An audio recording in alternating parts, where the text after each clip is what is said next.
Everybody wants to be a house flipper these days, and you can. Truly, it's not even that hard to get started. But in my over a decade of experience in flipping houses, I have come across 9 different types of people that I know will fail at real estate investing. Or worse yet, they'll lose their shit completely. Number 1, the pinner. Number 2, the jester. Number 3, the freeze. Number 4, the host. Number 5, the threader. Number 6, the freak. Number 7, the purist. Number 8, the collector. Number 9, the loyalist. P.S. I have basically been all 9 of these types of real estate investor, and I have almost lost my ass completely multiple times.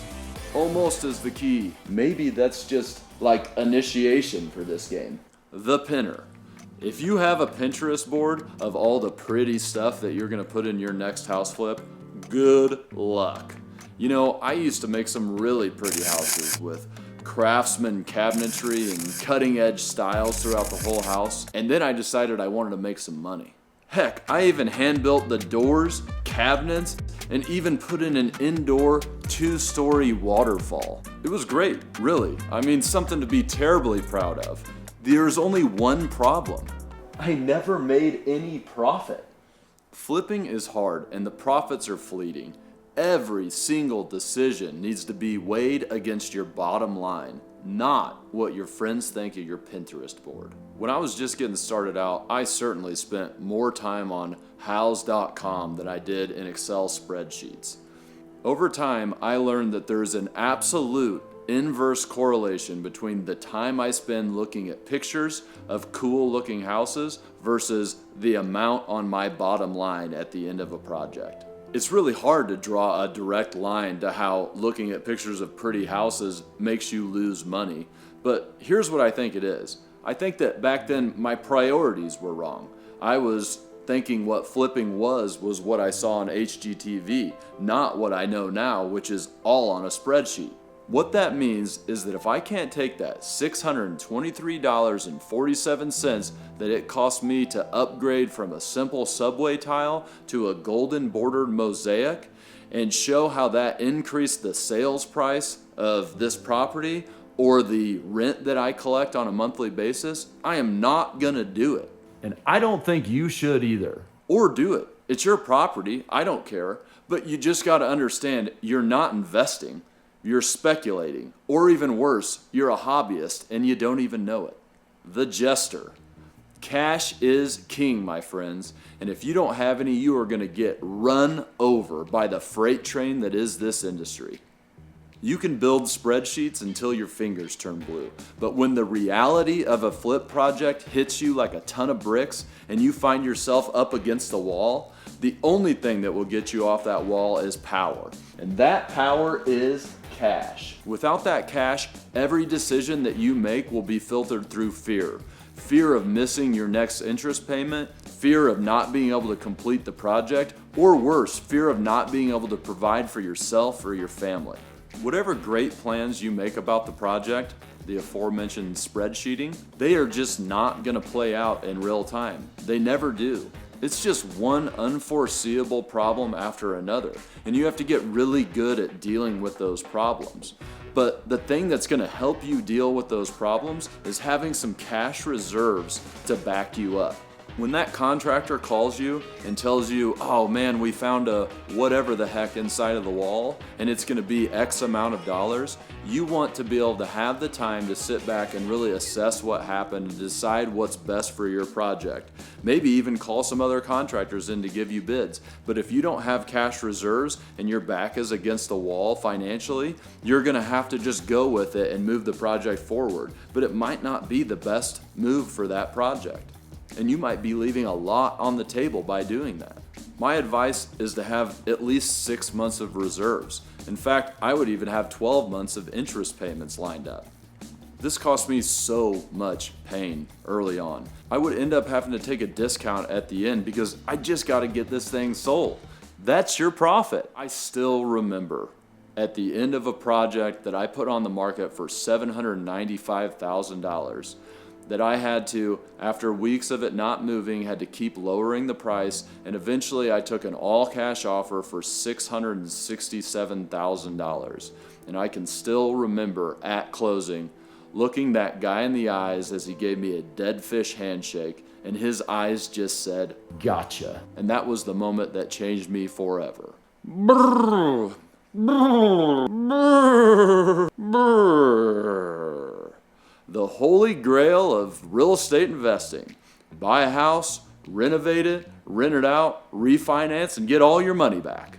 Sounds great on paper, sounds great in the forums, and sometimes it even works, but dang it, you are an investor.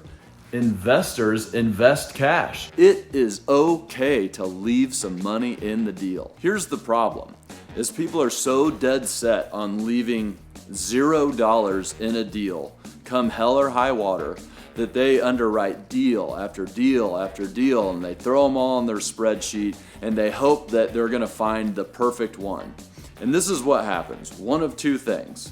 One is they just get tired of doing it, and so eventually they just give up and get out of the game. Or two is they get tired of underwriting deals, but they're so motivated to get it going that finally they just break and they buy one anyway, and this is when they end up buying the dumbest deal yet. Well, for the ones that end up fizzling out, let me just say this. I had made so many mistakes in my career as a real estate investor, especially early on. But the one mistake I didn't make is I got in the game, and I let those houses grow in value, and that's what carried me through the bad times. And so you just gotta buy something. For the really motivated ones, don't let yourself break. Keep underwriting those deals. You will find one that works. Maybe you need to go back and educate yourself on how to find better deals, but they're out there. You will find one. So sit steady and find a deal that works. Remember, you're an investor. It's okay to leave some money in the deal. And eventually, through appreciation and refinances, you'll be able to take plenty out, more than you started with. But to do that, you gotta get started in the first place. I just wanna make it nice enough that I would wanna stay there. Or some variation of that is what the host would say. Well, that'd be fine if you were investing in the A-class property that you're living in, but most likely you're not. If you over-renovate that B or C-class property that you bought as a real estate investment to try to make it more like your own, you're not doing anybody favors. You're just throwing your cash down the toilet and hitting the flush button. The thing is, I know that you're just trying to do the right thing. I had that same mindset when I got started. However, think about it. If you over-renovate that property, all you've done is you've priced out people from actually buying the house. A neighborhood can only go so high with the value of a sale or a rental. And so now you've made this thing out of reach for anybody that's actually gonna live in that neighborhood. And what have you done for yourself? Do you think you're gonna get a higher appraisal because of those European cabinets? The key is making a smart scope of work. A smart scope of work meaning doing the things that need to be done for that class of property in that neighborhood, not the things that you think you want to do. It doesn't mean cutting corners and being a slumlord. It means making houses that are affordable to the people that want to live in those neighborhoods.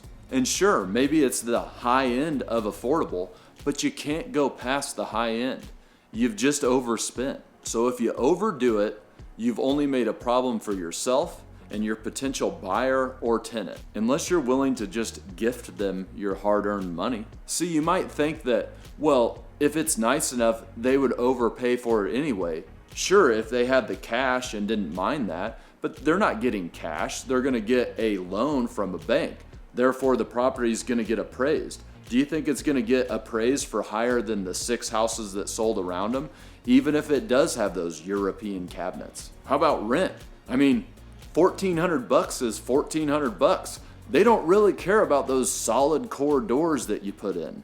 The Threader, Bigger Pockets, Reddit, Discord, HGTV, all a list of keyboard warriors that don't understand your situation. Over time, you're gonna figure out what fits best for your picture. and what your big picture really is. What's best for you, what's best for your family, what's best for your partners, and so on and so forth. Where a lot of you get started is right there in the forums. And truly, I did the same thing.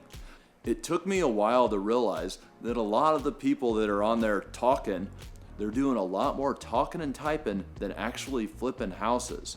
You see, it took me a second to understand that, well, somebody along the way did actually have a good idea, who does actually have experience. And he probably told this keyboard warrior, who then tried to regurgitate what that person said without totally understanding it, because they never actually did anything before. And then somebody else read that regurgitation, and then they regurgitated that. And then the next guy regurgitated that. Then the next guy regurgitated that. And by the time it got to you, it was a whole bunch of crap. And it didn't make any sense at all. It just sounded good so his keyboard girlfriend could like him a little bit more. You need to go out and make plans for yourself, and you do that by getting experience. And so when you hear something on those forums, great. Maybe it becomes a piece of your big picture, and maybe it makes sense. But don't just take it as gospel. Learn what it actually means, learn how it would apply to your scenario, and then get some experience with it. The freak in the sheets. I mean the Excel spreadsheets, you weirdos. Don't get me wrong here, planning is essential in this and most every other industry. But the freak does not realize that planning is just to get you on the right path and going in the right direction. It's not the exact plan that you're going to carry out throughout that whole project of flipping a house. Not just talking about construction. I'm talking about getting the house. I'm talking about doing the renovation. I'm talking about selling it. It's great to make that plan and get it out on paper.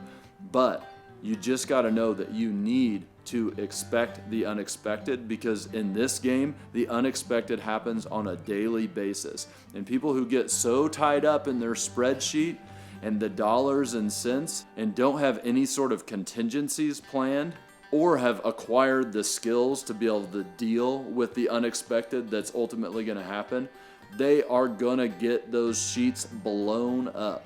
My belief is that when it comes to successful people, there's really two types. There's the organizer/planner, and then there's the problem solver who you could throw in the middle of a chaotic situation and they'd find their way out somehow.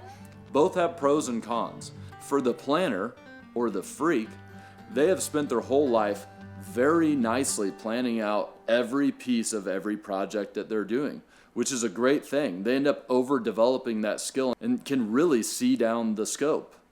However, they have underdeveloped their ability to get into a chaotic situation and find their way out. And then for the Tasmanian devil who's kicking up dust every day, they've never had to sit down and try to plan things out because they've always found a way to get out of the storms that they inevitably create. Take it from me, as a recovering and sometimes relapsing storm causer, that you need to develop both of these skills to be successful in house flipping. The Purist. Now, I've said this before in other content, that cash is the king, but the deal is the true king. See, a lot of you, when you just get started out, you're for some reason a little bit scared of wholesalers and dealing directly with a seller and going to their house and working out a deal and signing a contract. And so instead, you stay pure to the MLS, the market, dealing with a real estate agent and going to find houses that are right there listed for everybody to find. If you're going to buy houses off of the MLS that have equity the day that you close on them, you better have some other tricks up your sleeve. And they are, 1, be first. Be the only offer they see and make them accept it quickly. This is going to require you to be checking the market all day, every day, and be ready to underwrite deals quickly and get an offer out there, know what you want, and go get it. 2, overpay. Some people have really long-term strategies and they can overpay today because their strategy pays off tomorrow. 3, take on a big renovation. This makes the MLS, the market, much smaller because there's a lot less people who are willing to take on big, nasty projects. But that's going to require you to acquire some skills. I know a guy.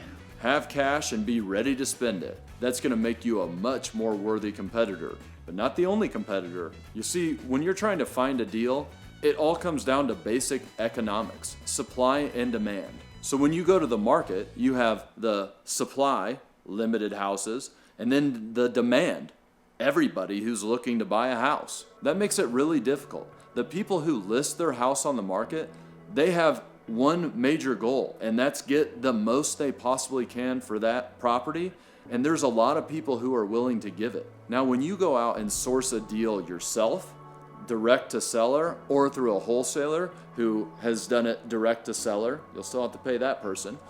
Now you have become a market of one or few. Now you can get a better deal because maybe for the seller, their primary goal is not getting the absolute top dollar.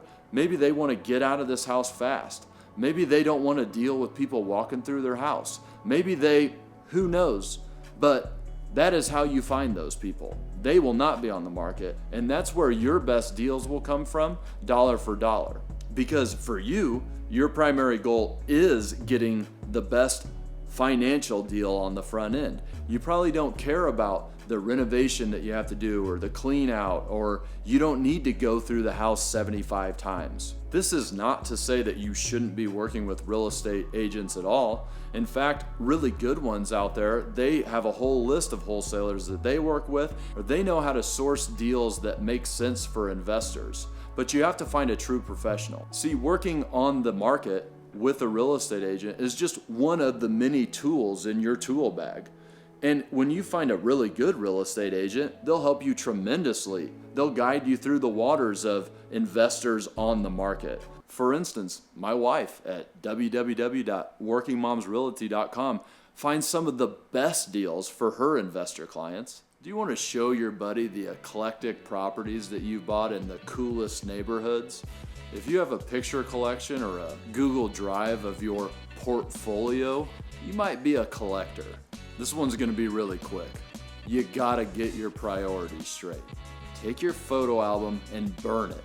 You should be showing people your spreadsheets, not your photos. We're in this game to make profits.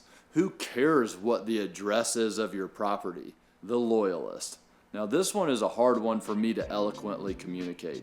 See, in the corporate environment, which is where I came from, it's all about building trust and leadership.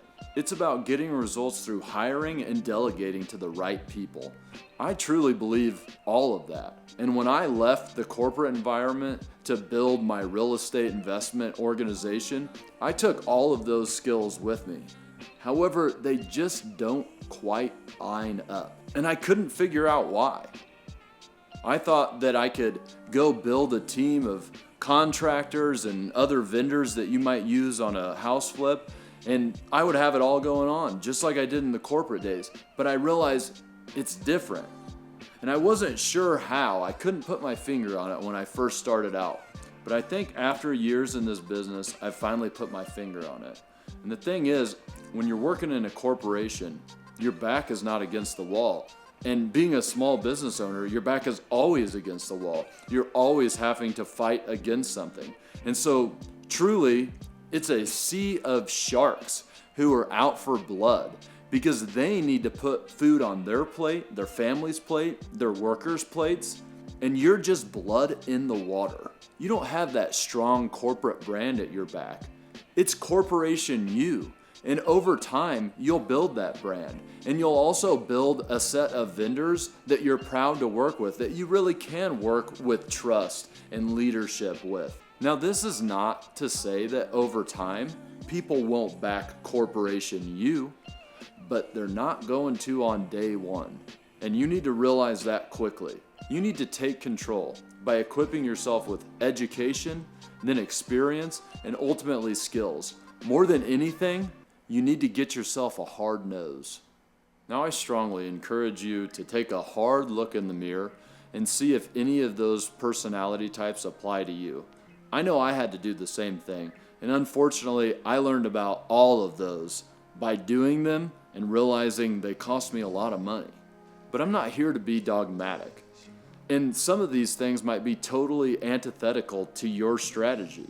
And that's okay, because remember, I don't know your big picture. Neither does anybody else. And so you have to take all of these things that you get in my content or somebody else's content, a forum, a book, and you need to realize how they fit into your big picture. My goal is the same for myself as it is for you. And that is to know the financial consequences of the choices I make on a daily basis. And ultimately, it's to become a successful house flipper and real estate investor. And what that means to me is making profits.